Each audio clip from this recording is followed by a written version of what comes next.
आप सबको जय मसीह की Bible stories Hindi YouTube channel पर आप सबका स्वागत है। प्रियो, आप लोगों के मन में यह सवाल तो जरूर आया होगा कि यदि शैतान सारी बुराइयों और पाप की जड़ है तो फिर परमेश्वर ने शैतान को नाश क्यों नहीं किया, परमेश्वर ने शैतान को क्यों नहीं मारा।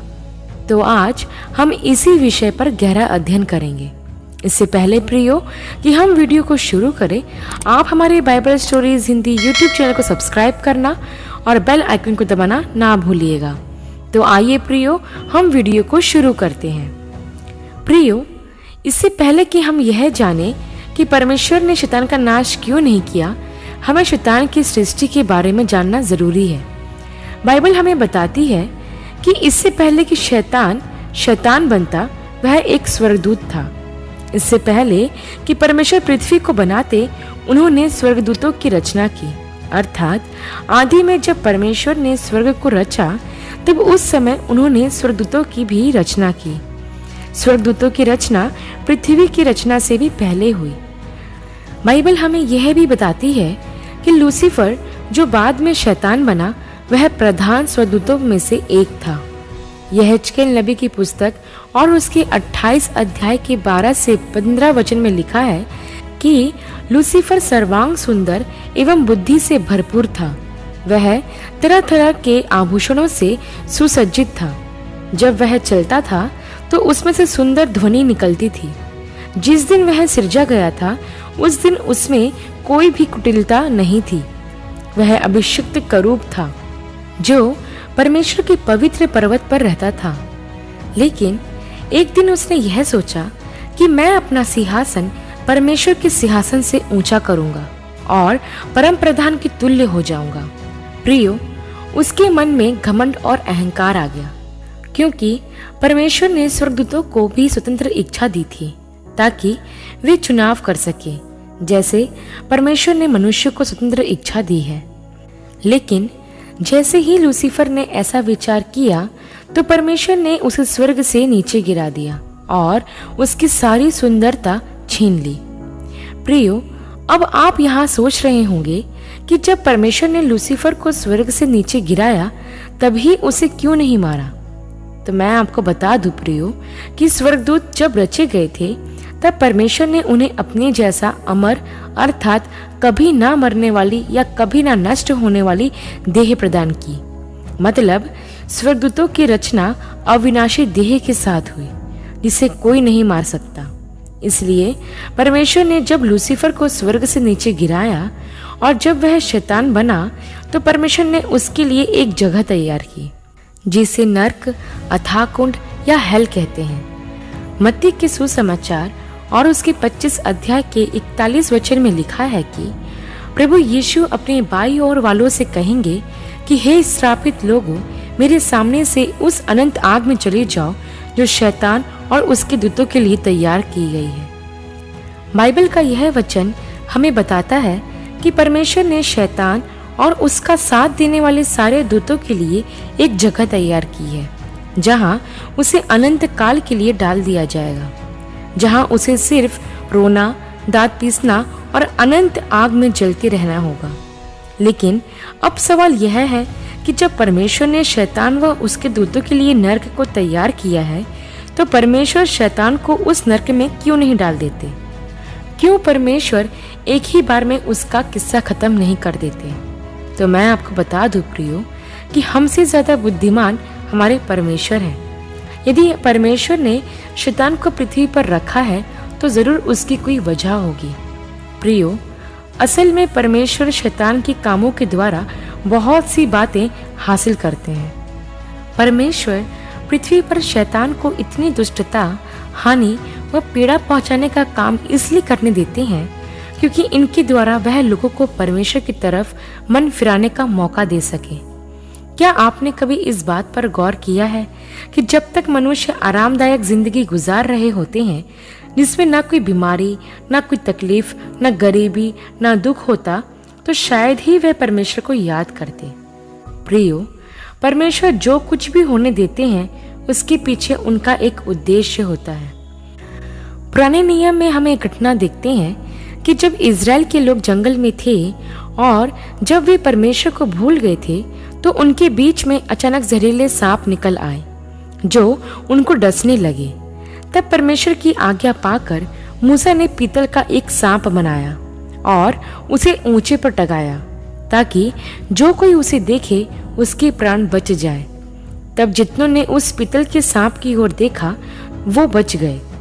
प्रियो, क्या आपने कभी ये सोचा है कि अगर वो सांप इज़राइल के लोगों के बीच में आकर उनको नहीं डसते तो क्या इज़राइल के लोग मन फिराते? लेकिन परमेश्वर ने ऐसा इसलिए होने दिया ताकि परमेश्वर की प्रजा के लोग परमेश्वर को स्मरण रखें।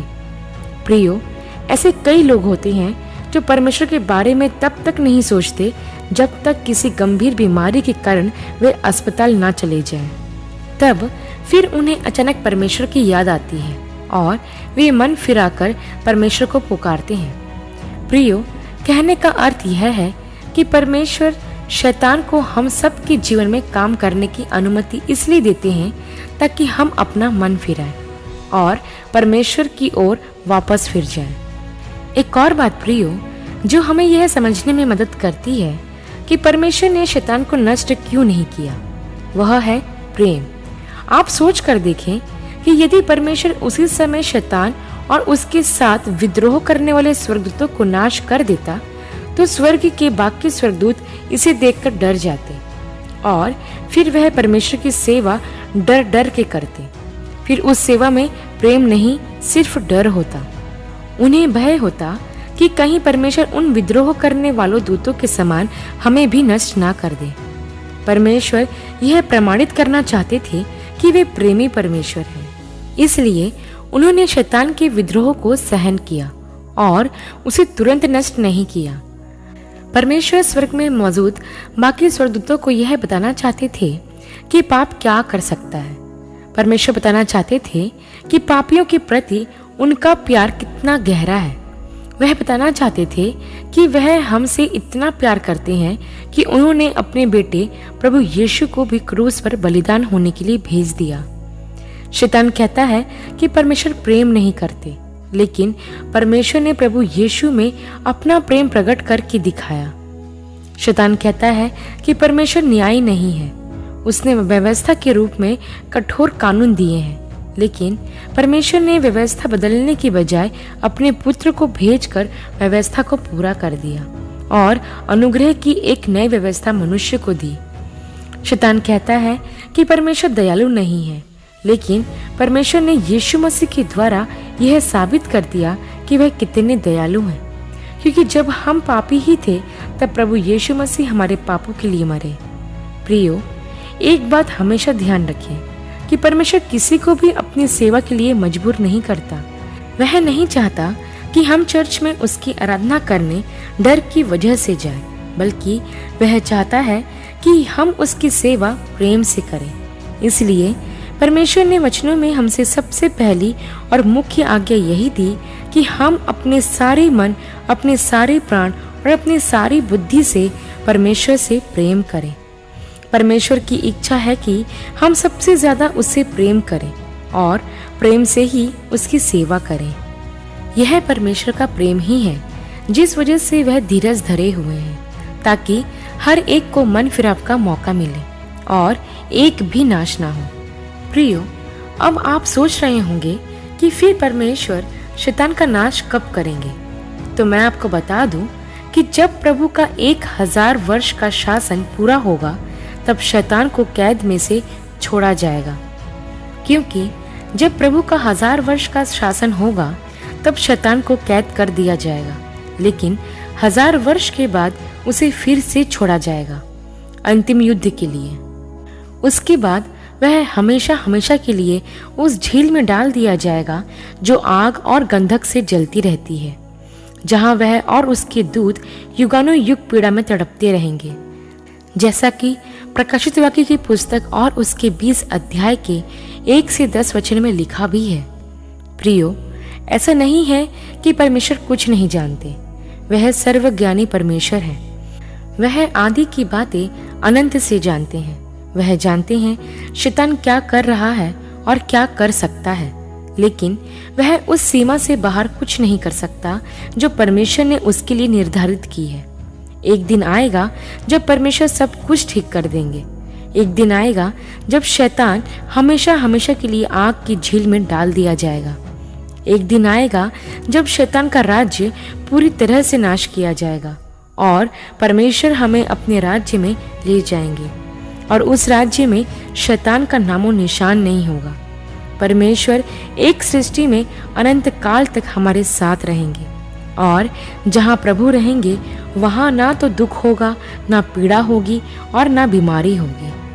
परमेश्वर हमारी आंखों से सब आंसू पोंछ डालेंगे और अनंत विश्राम में हमें ले जाएंगे, जहाँ सिर्फ आनंद ही आनंद होगा। आशा करती हूँ प्रियो, यह वीडियो आपके लिए आशीषमय रही होगी। अगले वीडियो में एक नए विषय के साथ आप सबसे फिर मुलाकात होगी। तब तक के लिए आप सबको जय मसीह की।